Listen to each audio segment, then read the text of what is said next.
Hello students, आज के आपको इस क्लास में डिस्कस करेंगे आव्यूह का परिवर्त, transpose of matrix. Transpose of matrix क्या होता है इसको देख लेते हैं हम लोग। किसी आव्यूह ए, कोई आव्यूह ए है जो इस प्रकार से लिखा रहेगा, m गुणा n उसका ऑर्डर है कि सभी पंक्तियों को संगत स्तंभों में बदलने के बाद बनने वाला अवयव जो a डैश से सूचित किया जाता है वो कैसा हो जाएगा, a से बदल जाएगा, a i j a j i हो जाएगा और इसके ऑर्डर भी चेंज हो जाएंगे, m गुणा n से n गुणा m हो जाएगा। अवयव a का परिवर्त कहलाता है तथा अवयव a के परिवर्त अवयव को a डैश या a t से सूचित किया जाता है।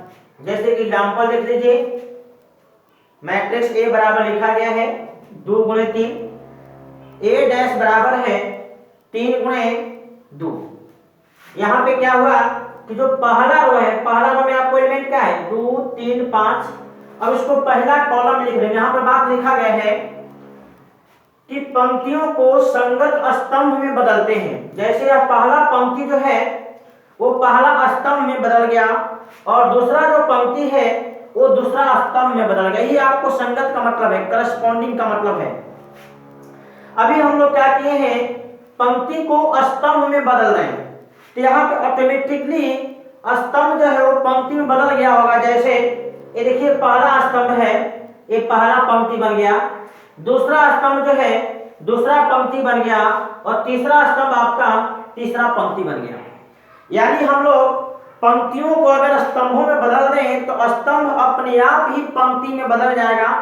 इसमें आपको दोनों पे ध्यान देने की जरूरत नहीं है, सिर्फ आपको ध्यान देना है या तो रो को परिवर्तन करो या कॉलम को परिवर्तन करो। एक परिवर्तन करोगे दूसरा अपने आप ऑटोमेटिकली परिवर्तन हो जाएगा। यह है आपका ट्रांसपोज ऑफ मैट्रिक्स। आप इसको नोट डाउन कर लीजिए।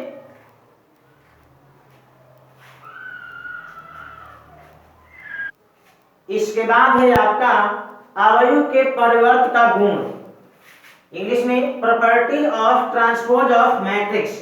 जैसे इसमें प्रॉपर्टीज में क्या है, किसी मैट्रिक्स के 2 बार परिवर्त कर दो तो सेम वही मैट्रिक्स मिल जाएगा। यानी रो को कॉलम बदल, फिर आप कॉलम को रो में बदल दोगे तो पुनः आपका वही मैट्रिक्स मिल जाएगा। अगला प्रॉपर्टी है, किसी 2 मैट्रिक्स को जोड़ने के बाद परिवर्त करो या परिवर्त करने के बाद भी जोड़ोगे तो कोई फर्क नहीं पड़ेगा, रिजल्ट दोनों तरफ सेम होगा।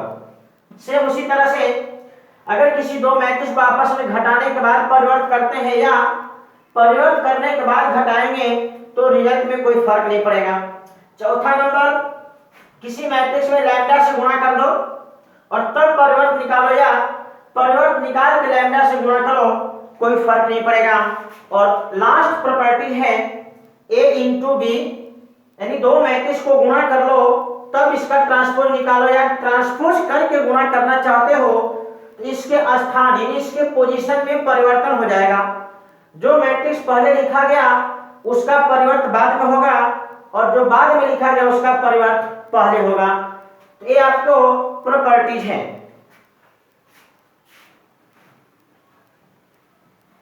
आगे आपको डिस्कस करेंगे सममित मैट्रिक्स, जिसको हिंदी में हम लोग कहते हैं सममित अवयव।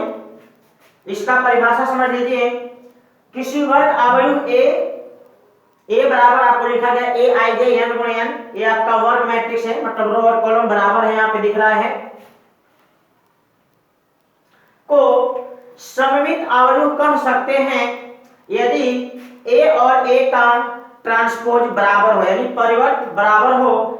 अर्थात ये जितने भी एलिमेंट हैं इसके अगर पोजीशन बदल जाए तो उन सबका मान आपका सेम होना चाहिए और ऐसा सिर्फ एक दो जगह नहीं, फॉर ऑल। इसका मतलब होता है i और j के सभी मान के लिए। ये जो सिंबल है ये हम बताता है सभी मान के लिए।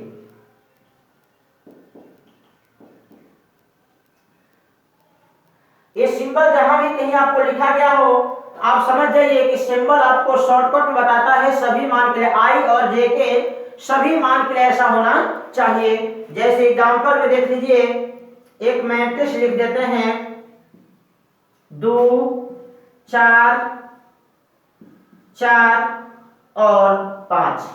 आप इसका परिवर्त निकालिए, परिवर्त निकालिए। तो परिवर्त निकालने का आपको तरीका हम लोग जस्ट इसके पहले देखे हैं कि जो इसमें पहला रो है, तो पहला रो में आपको 2 और 4 है, इसको आप पहले कॉलम में लिख दीजिए। दूसरा रो में 4 और 5 है, इसको आप दूसरे कॉलम में लिख दिए। अब क्या करते हैं, इन दोनों को देखते हैं कि दोनों इक्वल है कि नहीं।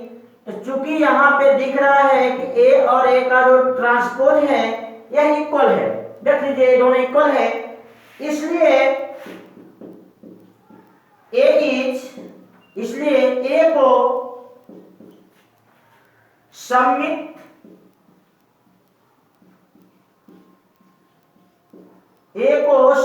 अवयव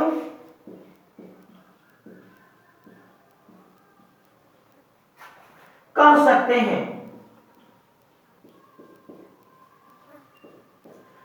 ए को सममित अवयव कह सकते हैं। ये आपका हुआ सममित अवयव। सममित अवयव में आपको एक बात ध्यान देना पड़ेगा, ये होता है आपका मेन डायगोनल। अगर मेन डायगोनल के दोनों तरफ एक जैसे सदस्य हैं तो आपको कहलाता है सममित अवयव। यानी आप देख करके भी पता कर सकते हैं कि कोई अवयव सममित है कि नहीं है।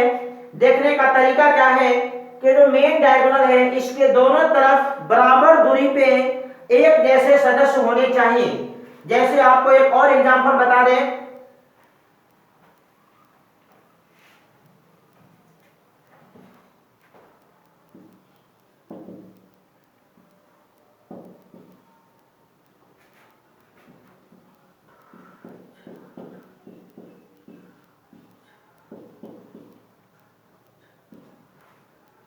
आप गौर से देखिए, ए आपका है मेन डायगोनल।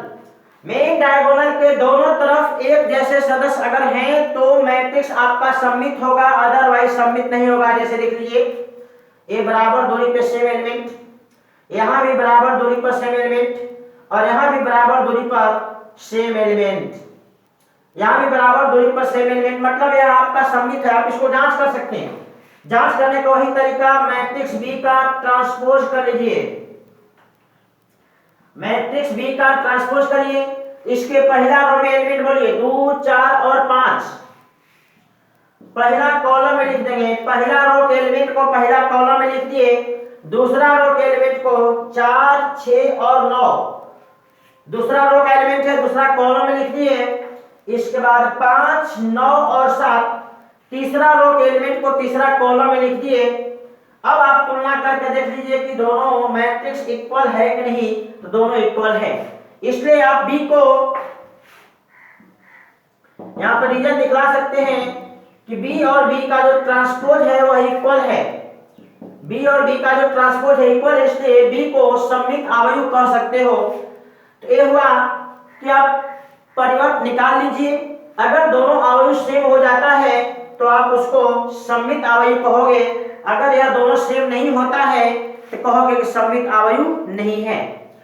और डायरेक्टली आपको देखने का तरीका बता दिए कि मेन डायगोनल के अगर दोनों तरफ एक जैसे सदस्य हैं तो अवयव आपका सममित होगा। अगर दोनों तरफ एक जैसे सदस्य नहीं हैं तो अवयव आपका सममित नहीं होगा। इसके बाद है अगला टॉपिक एस्क्यू सिमेट्रिक मैट्रिक्स। इसको हिंदी में हम लोग कहते हैं विषम सममित अवयव। हिंदी में कहते हैं विषम सममित अवयव, विषम सममित अवयव। अब देखिए इसका परिभाषा क्या है। किसी वर्ग अवयव ए को विषम सममित अवयव कह सकते हैं यदि आप यहाँ पे शर्त में थोड़ा सा देख सकते हैं, अवयव और अवयव का परिवर्त अगर 0 बन जाए, या आप ऐसे भी कह सकते हैं किसी एक में नेगेटिव लगा देने से वह दूसरे वाले के बराबर हो जाए, ये तीनों बात आपका सेम है।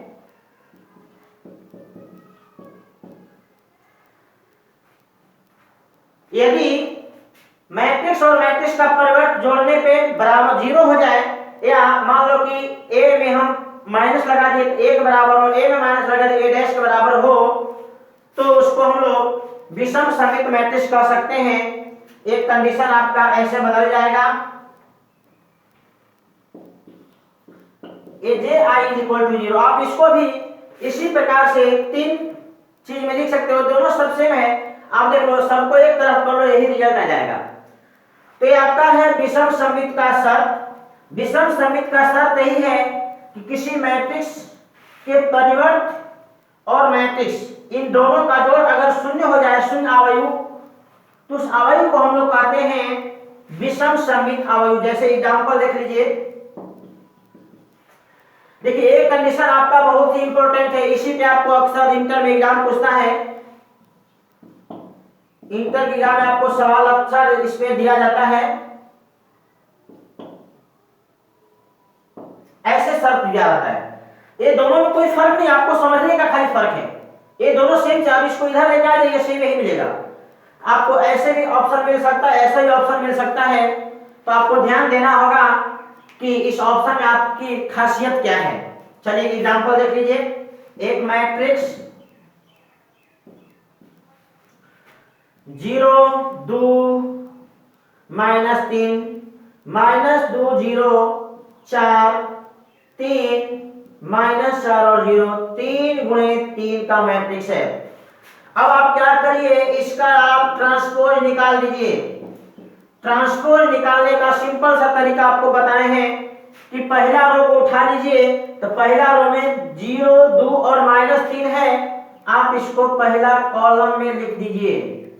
दूसरा रो को उठाइए और दूसरे कॉलम में लिख दीजिए। तीसरा रो को उठाइए और तीसरे कॉलम में लिख दीजिए। अब इन दोनों को देख लीजिए कि इन दोनों को जोड़ने पे शून्य हो रहा है कि नहीं।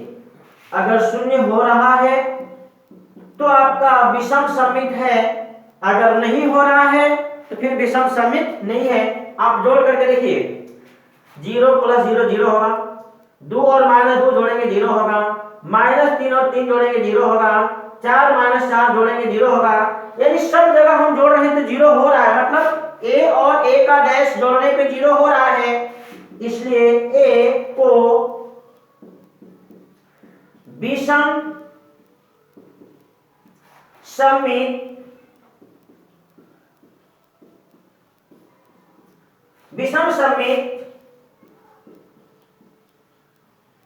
अवयव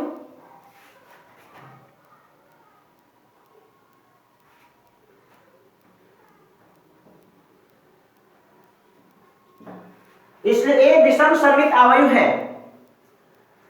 लिख लीजिए, विषम समित अवयव का शर्त है कि मैट्रिक्स और मैट्रिक्स के परिवर्त एक दूसरे के नेगेटिव हो या जोड़ने पे शून्य हो जाए। क्योंकि एक दूसरे के नेगेटिव होगा तो जोड़ने पे शून्य होगा, तो ये आपको है जोड़ने पे शून्य हो जाए, एक दूसरे के नेगेटिव हो, तो ऐसे मैट्रिक्स को हम लोग कहते हैं विषम समित अवयव। विषम समित अवयव। और इसको देख करके पहचानने का तरीका भी आपको यहाँ पे बड़ा सिंपल सा है। आप देख करके भी पहचान सकते हैं कि कोई अवयव विषम समित है कि नहीं। तो देख करके पहचानने का तरीका है कि मुख्य विकर्ण का सभी सदस्य शून्य होना चाहिए। इसमें 2 बात ध्यान देना होगा। सबसे पहला बात कि मुख्य विकर्ण के सभी सदस्य शून्य होने चाहिए। इसके अलावा मुख्य विकर्ण के दोनों तरफ बराबर दूरी पे सदस्य उल्टा होना चाहिए, यानी साइन का अंतर होना चाहिए। जैसे देख ले, 2 का उल्टा -2, 3 का उल्टा -3, 4 का उल्टा -4, ऐसा होना चाहिए। इसमें 2 बात पे ध्यान देना होगा। मुख्य विकर्ण के सभी सदस्य शून्य हो तथा मुख्य विकर्ण के दोनों तरफ बराबर दूरी पे सदस्य उल्टा हो, यानी विपरीत चिन्ह का हो, तो ऐसे मैट्रिक्स को हम लोग कहते हैं विषम समित अवयव। एक और एग्जांपल देख लीजिए, मैट्रिक्स बी है 0 4 -5 -4 0 6 5 -6 और 0। आप इस मैट्रिक्स के मुख्य विकर्ण का सभी सदस्य देखिए शून्य है और इस मुख्य विकर्ण के दोनों तरफ बराबर दूरी पर सदस्य का चिन्ह उल्टा है, इसलिए मैट्रिक्स आपका निश्चित रूप से विषम सममित होगा। यदि आपको लग रहा है कि नहीं होगा तो जैसा हमने पहले एग्जाम्पल को चेक किया, इसका परिवर्त निकालिए और परिवर्त और इसको जोड़ करके देखिए शून्य हो जाएगा। आप इसको नोट डाउन कर लीजिए, इसके बाद आपको हम आगे डिस्कस करते हैं। आगे ध्यान दीजिए नोट पे, यदि कोई अवयव ए एक वर्ग अवयव है, ठीक है, तो ए और ए को अगर जोड़ दिया जाए, मैट्रिक्स और मैट्रिक्स के ट्रांसपोज को जोड़ दिया जाए तो यह एक मैट्रिक्स बनेगा। यह जो मैट्रिक्स होगा एक सममित अवयव होगा, एक सममित अवयव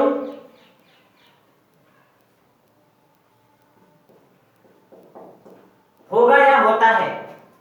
नंबर 2, अगर मैट्रिक्स और मैट्रिक्स के परिवर्त को घटा दिया जाए, इस प्रकार से चाहे इस प्रकार से घटाओ, ये दोनों जो मैट्रिक्स होगा एक विषम अवयव होता है।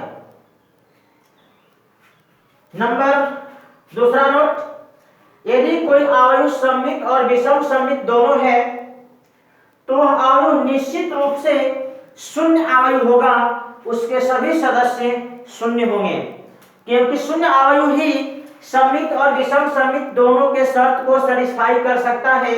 यदि अवयव शून्य ना हो तो आप दोनों के कंडीशन को सैटिस्फाई नहीं करा पाओगे।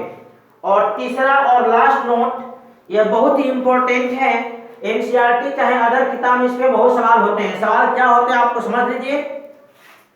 कहेगा आपको कि कोई एक मैट्रिक्स दे देगा, एक मैट्रिक्स दे देगा और कहेगा इस मैट्रिक्स को दो भाग में तोड़िए, दो भाग में तोड़िए, जोड़ के रूप में एक भाग आपका सममित होना चाहिए, दूसरा भाग आपका विषम सममित होना चाहिए। तो यहां ध्यान दीजिए, अभी आपको बताए हैं कि यह भाग सममित होता है, आपका विषम सममित होता है। दोनों को आधा आधा करके अगर जोड़ देते हैं तो रिजल्ट a के बराबर हो जाएगा, क्योंकि आप 1/2 का गुणा करें तो a/2 प्लस a-2, इसको गुणा करिए a/2 और माइनस में a-2, तो माइनस में a-2 और a-2 कट जाएगा, a/2 और a/2 a हो जाएगा। एक तरह से आपको यह फॉर्मूला है, इस फॉर्मूला को आप उस सवाल में अप्लाई करेंगे जिस सवाल में यह कहेगा किसी मैट्रिक्स को दो मैट्रिक्स के जोड़ के रूप में लिखिए, जिसमें से एक भाग आपका सममित हो, दूसरा भाग आपका विषम सममित हो। आप सीधे इस फॉर्मूला का यूज कर दीजिएगा, मैट्रिक्स दिया रहेगा उसका ट्रांसपोज निकाल दीजिए, एक बार जोड़ दीजिए, एक बार घटा दीजिए और दोनों को आधा आधा करके जोड़ दीजिए, वही आपका रिजल्ट होगा। इसको नोट कर लीजिए। अगला आपका है लांबिक अवयव, जिसको हम लोग इंग्लिश में कहते हैं ऑर्थोगोनल मैट्रिक्स। इसको समझ लीजिए, बहुत सिंपल सा चीज है। एक वर्ग अवयव a को लांबिक अवयव कह सकते हैं यदि a इंटू a डैश बराबर a डैश इंटू a बराबर i मीन्स आइडेंटिटी मैट्रिक्स बन जाए। यानी मैट्रिक्स और मैट्रिक्स के परिवर्त को अगर गुणा करने से वह आइडेंटिटी बन जाता है, उस मैट्रिक्स को हम लोग कहते हैं ऑर्थोगोनल मैट्रिक्स, मतलब लांबिक अवयव। इसका एग्जांपल देख लीजिए, मैट्रिक्स ए आपका लांबिक अवयव है क्योंकि आप यहाँ पे ए और ए का डैश गुणा करोगे तो आइडेंटिटी बन जाएगा। यहाँ भी आप ए और ए का डैश गुणा करो, आइडेंटिटी बन जाएगा। यहाँ ए और ए का डैश गुणा करेंगे तो आइडेंटिटी नहीं बनेगा। आप गुणा करके चेक कर सकते हैं, गुणा आपको बताया गया है। तो यहाँ ध्यान दीजिए, मैट्रिक्स और मैट्रिक्स का परिवर्त निकाल के आप गुणा करिए, आइडेंटिटी नहीं होगा, इसलिए आपका ऑर्थोगोनल है। ये दोनों आपका ऑर्थोगोनल है।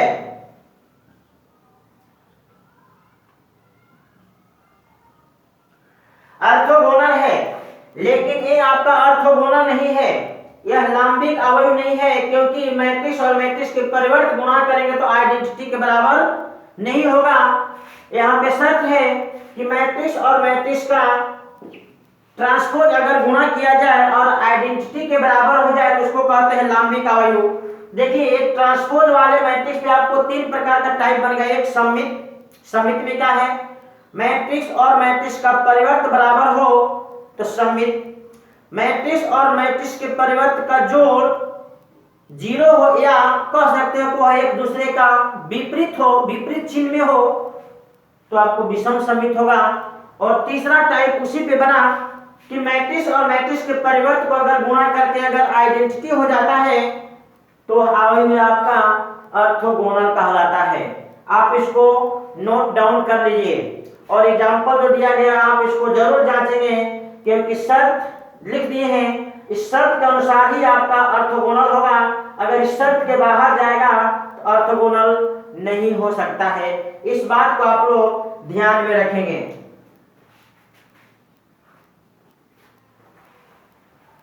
टॉपिक है अवयव का संयुग्मी, कंजुगेट ऑफ मैट्रिक्स। क्या है कंजुगेट ऑफ मैट्रिक्स? माना कि ए कोई एक अवयव है तो अवयव ए के प्रत्येक सदस्य को उसके संयुग्मी सम्मिश्र संख्या से स्थानांतरित करने से बनने वाला नया अवयव ए का संयुग्मी अवयव कहलाता है तथा इसे ए बार, ऊपर में आपको एक डैश का चिन्ह है, ए बार से सूचित किया जाता है। एग्जांपल देख लीजिए, एक मैट्रिक्स लिखा गया, इस मैट्रिक्स में 4 सदस्य हैं, इन चारों सदस्यों के जो संख्या यहाँ पे है इसके कॉम्प्लेक्स नंबर में आपको पढ़े हैं हम लोग संयुग्मी सम्मिश्र संख्या, तो प्रत्येक संख्या को संयुग्मी सम्मिश्र संख्या से स्थानांतरित कर देते हैं।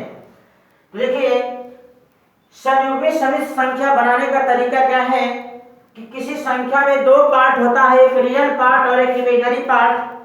तो रियल पार्ट ज्यों का त्यों रहेगा, इमेजिनरी पार्ट वाले का चिन्ह बदल जाएगा, अगर पॉजिटिव है तो नेगेटिव हो जाएगा, अगर पहले से नेगेटिव है तो पॉजिटिव हो जाएगा। लेकिन रियल पार्ट में कभी भी आपका परिवर्तन नहीं होगा, सिर्फ परिवर्तन होगा इसके काल्पनिक भाग में। तो काल्पनिक भाग वाले वैल्यू का चिन्ह बदल देते हैं और जो नया संख्या बनाते हैं उसको हम लोग कहते हैं संयुग्मी सम्मिश्र संख्या, उसे हम लोग कहते हैं संयुग्मी सम्मिश्र संख्या। देखिए मैट्रिक्स ए के 4 सदस्य हैं, इन चारों सदस्यों के जो संख्या है उसका संयुग्मी लिख दिए। इसका संयुग्मी हो गया 5 - 6i का संयुग्मी हो गया 5 + 6i, इसका संयुग्मी हो गया जैसे -3 ज्यों का त्यों रहेगा, -4 आपका +4 हो जाएगा, सिर्फ काल्पनिक वाले का चिन्ह बदलेगा। इसका संयुग्मी होगा +7 है तो -7, 6 ज्यों का त्यों। यह जो मैट्रिक्स बना प्रत्येक सदस्य को बदल करके संयुग्मी संख्या से हटा दिए तो उसको हम लोग कहते हैं संयुग्मी अवयव, तो उसको कहते हैं संयुग्मी अवयव। और उसको देखिए डिनोट करने का तरीका, एक ऊपर में आपको डैश यानी रेकरिंग कहते हैं, ये आपको बार पढ़ा जाता है या रेकरिंग पढ़ा जाता है, तो ये आपका नोटेशन है, आप इसको नोट कर लीजिए। इसके बाद आपको बताएंगे इसके प्रॉपर्टीज। आगे आपको है अवयव का संयुग्मी, अवयव के संयुग्मी का गुण,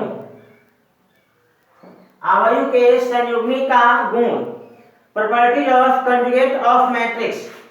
आप देख लीजिए किसी मैट्रिक्स का 2 बार कंजुगेट कर दीजिए सेम वही मिल जाएगा।